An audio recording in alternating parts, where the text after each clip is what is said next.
5 creepy girls you don't know about them।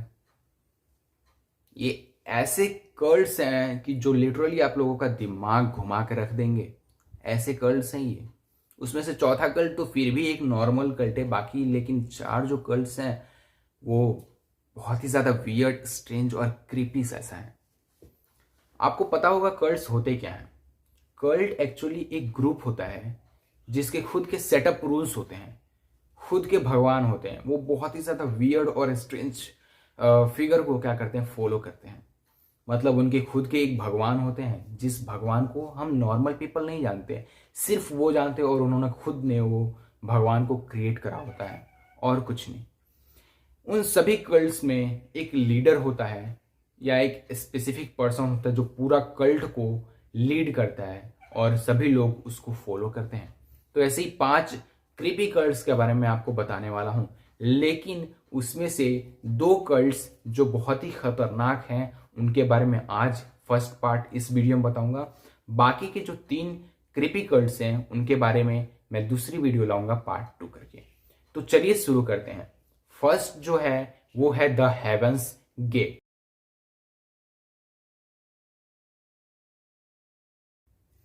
The heaven's gate ये एक ऐसा cult है जिसके लीडर का नाम मार्शल एप्पलवाइट होता है। इस कल्ट में मार्शल वाइट ने बहुत सारी अलग अलग कहानियां सुना के 39 मेंबर्स को और इस ग्रुप में ऐड कर लिया होता है। वो 39 मेंबर्स इसके पूरे तरह से इसके बातों पे बिलीव करने लगे थे और इसके साथ जुड़ चुके थे। मार्शल को ये लगता था कि आगे चल के ये दुनिया जो है वो ख़त्म होने वाली है, इसीलिए उसने बहुत सारी अलग अलग तरह से कहानियां सुनाई थी और उन 39 मेंबर्स को अपने ग्रुप में ऐड किया था। मतलब मार्शल को लेके टोटल 40 मेंबर्स थे। मार्शल का कहना था कि जो हमारी बॉडी है, हम ह्यूमंस है, हमारी जो सोल है वो टोटली ट्रैप्ड हो चुकी है एक वेसल के अंदर, और वो वेसल कुछ नहीं सिर्फ हमारी बॉडी है। और हमारे इस बॉडी से हमारे सोल को, हमारी जो बॉडी इट मीन्स जो वेसल है, उससे सोल को बाहर निकालने के लिए उन्हें एक रिचुअल करना पड़ेगा, the final ritual which means suicide.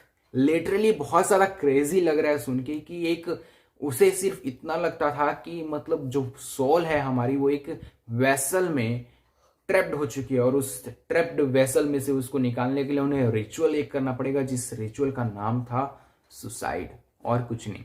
उन्हें उसने सबको इसी बात पे बिलीव करवाया था कि वो जो सुसाइड करेंगे, इट मीन्स वो जो ये रिचुअल, द फाइनल रिचुअल करेंगे, उससे हमारी जो बॉडी है उसके अंदर से सोल निकलेगी और हायर फॉर्म को अचीव करेगी। हायर फॉर्म मतलब जो हमारी बॉडी सबसे उच्च कोटि के हम लोग माने जाते हैं मनुष्य, तो हमारी जो बॉडी है उससे भी ज़्यादा हायर फॉर्म को हमारी जो सोल है वो क्या करेगी, अचीव करेगी। उन सबको उसने इन सभी बातों पे अलग अलग चीज़ें सुना के, झूठी झूठी चीज़ें सुना के उसने इन सभी चीज़ों पे बिलीव करवा दिया था उन सबको, और उस सब ने इसके बातों में आ भी गए थे। उन सबको इसने ये बोला था कि आगे चल के ये दुनिया खत्म होने वाली है, इस बोल सकते हैं इस पूरे डिस्ट्रक्शन से सिर्फ उनको ही ये जो है मार्शल ही निकाल सकता है और कोई और हेल्प नहीं कर सकता है। सिर्फ एक ही रास्ता है जो कि सिर्फ मार्शल को पता है कि वो कैसे इस डिस्ट्रक्शन से बच सकते हैं, विच मीन्स सुसाइड। एक एरिया के शेरिफ को पता चलता है, न्यूज आती है कि एक घर में 39 मेंबर्स की डेड बॉडी पड़ी हुई है। साथ ही साथ में उन 39 मेंबर्स के साथ मार्शल भी था, मतलब टोटल 40 बॉडी पड़ी हुई हैं। लिटरली आप सोचो कि कैसे ये फीलिंग हो सकता है कि आप मान लो आसपास रहते हो एक घर में और पता चलता है आपके आस पड़ोस में एक ऐसा घर है जिसमें 40 डेड बॉडीज पड़ी हुई हैं। आप लिटरली बिलीव नहीं कर पाओगे। मेरे हिसाब से तो आप छोड़ के भाग जाओगे वो घर। बहुत ही मतलब ये बहुत ही वियर्ड सा और स्ट्रेंज चीज है। लेकिन वो सब चीजें पे शौक सबको इस बात पे लगी कि सब उसमें 40 जो मेंबर्स थे वो सब अपने अपने बेड पे लेटे हुए थे। सब ने सेम ब्लैक कलर का क्लोथ पहना हुआ था। सब ने सेम ब्लैक कलर का क्लोथ के साथ साथ स्नीकर्स जो शूज वगैरह होते हैं सब ने सेम पहना था। सबके आउटफिट भी सेम थे, और साथ ही साथ सभी के बॉडी के ऊपर पर्पल कलर का क्लोथ बिछा हुआ था, सबने ओढ़ के रखा था।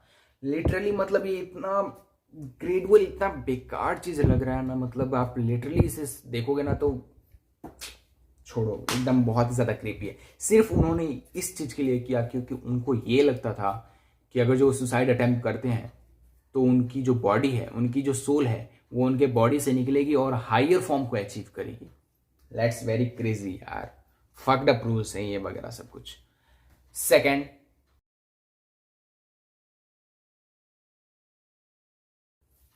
Children of God. 1968 में डेविड बर्ग ने खुद का एक कल्ट शुरू किया था, एक ग्रुप शुरू किया था जिसका नाम उसने रखा था चिल्ड्रन ऑफ गॉड। वो घर से भागे हुए बच्चों को या जो अनाथ लड़के या बच्चे होते थे उन सबको वो उठाता, गोद लेता और अपने साथ रख लेता। एक समय पे ये जो कल्ट है इतना पॉपुलर हुआ था कि एक समय पे इसमें टोटल 15,000 मेंबर्स थे। सोचो, लिटरली आप मान सकते हो ऐसा एक कल्ट जो अनबिलीवेबल कल्ट है और उसमें 15,000 मेंबर हैं, इन्वॉल्व हैं।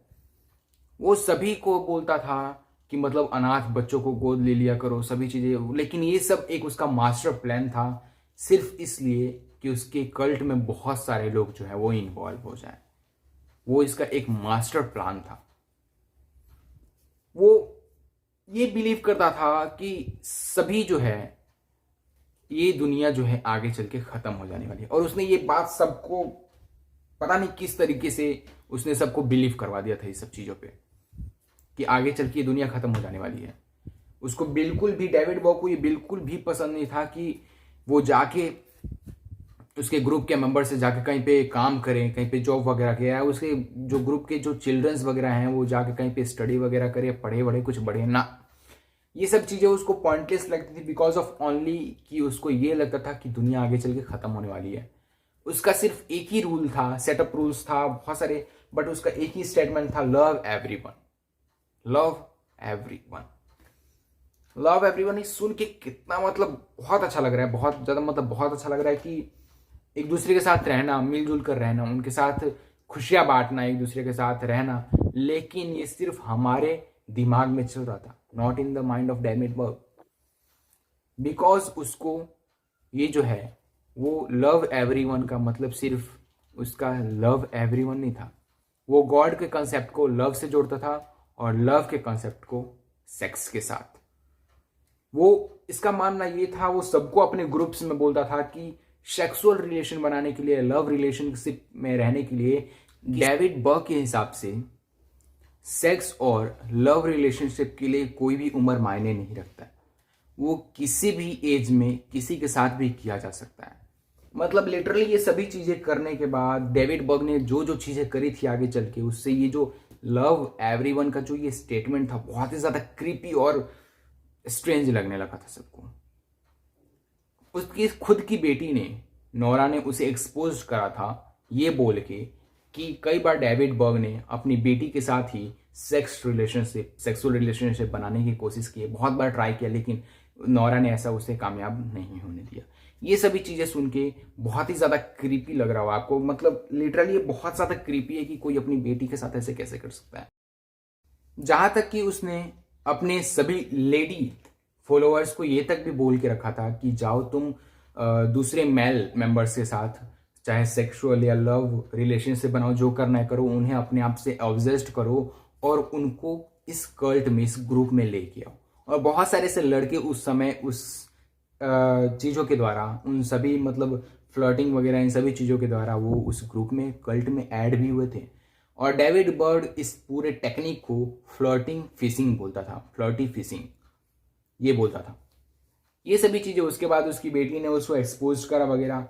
एक लिटरली बहुत ही अच्छा पॉइंट बताता हूँ मैं आपको, आपने जोकर मूवी देखा होगा, बहुत ही बेस्ट मूवी है वो, मुझे भी पसंद आई थी, आपको भी पसंद आई। उसमें जो एक्टर होता है वाकी फिनिक्स, उसका जन्म इसी कल्ट में हुआ होता है। एक्चुअली जब वो उसका जन्म हुआ, उसका जब बॉर्न हुआ, तब उसके माता पिता इस कल्ट में जुड़े हुए थे। लेकिन वो जब 3 साल का, मतलब 3 इयर्स का था, 3 साल का था, तो उसके माता पिता को ये लगने लगा, उसके उस एक्टर के, वॉकी फिनिक्स के पेरेंट्स को ये लगने लगा कि नहीं, इस कल्ट में बहुत ज़्यादा सेक्सुअल एक्टिविटीज बहुत ज़्यादा बढ़ चुकी है, बहुत ज़्यादा ये स्ट्रेंज हो चुका है, ये लव एवरीवन का जो कॉन्सेप्ट है वो बिल्कुल भी अलग है जैसा उन्होंने सोचा था, ये बहुत ही ज़्यादा वियर्ड है। तो इन्होंने उस कल्ट को लीव कर दिया, छोड़ दिया। उस कल्ट को लीव करने के बाद उन्होंने अपना सरनेम भी चेंज कर लिया। पहले वो जब कल्ट में थे तो उनका नाम, उनका जो तो उन्होंने अपना सरनेम जो है वो चेंज कर लिया, बॉटम से फिनिक्स रख लिया। ये आज के लिए बस इतना ही। नेक्स्ट वीडियो में, नेक्स्ट पार्ट में मैं और भी जो 3 कल्ट्स हैं उनके बारे में एक्सपोज करने वाला हूं। तो इसके लिए आप मेरे चैनल को सब्सक्राइब कर लीजिए। जैसे ही मैं वीडियो डालूंगा डायरेक्टली आपके पास नोटिफिकेशन आएगा और आप उस नॉलेज को अचीव कर पाओगे और उसको जान पाओगे। उनमें से एक कल्ट तो ऐसा भी है जो अभी भी एग्जिस्ट कर रहा है। तो प्लीज़ गाइज, मुझे आपके सपोर्ट की बहुत ज़्यादा ज़रूरत है ग्रो अप करने के लिए। जैसे जैसे मैं ग्रो करूँगा आप भी ग्रो करोगे मेरे साथ। मेरे चैनल को सब्सक्राइब कर लीजिएगा, बेल आइकन दबा दीजिएगा, क्लिक कर दीजिएगा। वीडियो को हो सके तो लाइक कीजिएगा अगर जो आपको अच्छा लगे, और आप चाहते हो और आप कुछ नॉलेज ऐसा चाहते हो कि आपके पास ऐसा नॉलेज है वो मैं उसको अपने चैनल पे लेके आऊँ, तो कमेंट कर दो, या तो डायरेक्टली आप मेरे को जीमेल भी जो है वो कर सकते हो। तो शुक्रिया, और जितना हो सके इस वीडियो को शेयर कीजिएगा। मुझे आपकी सपोर्ट की बहुत ज़्यादा ज़रूरत है। Thank you.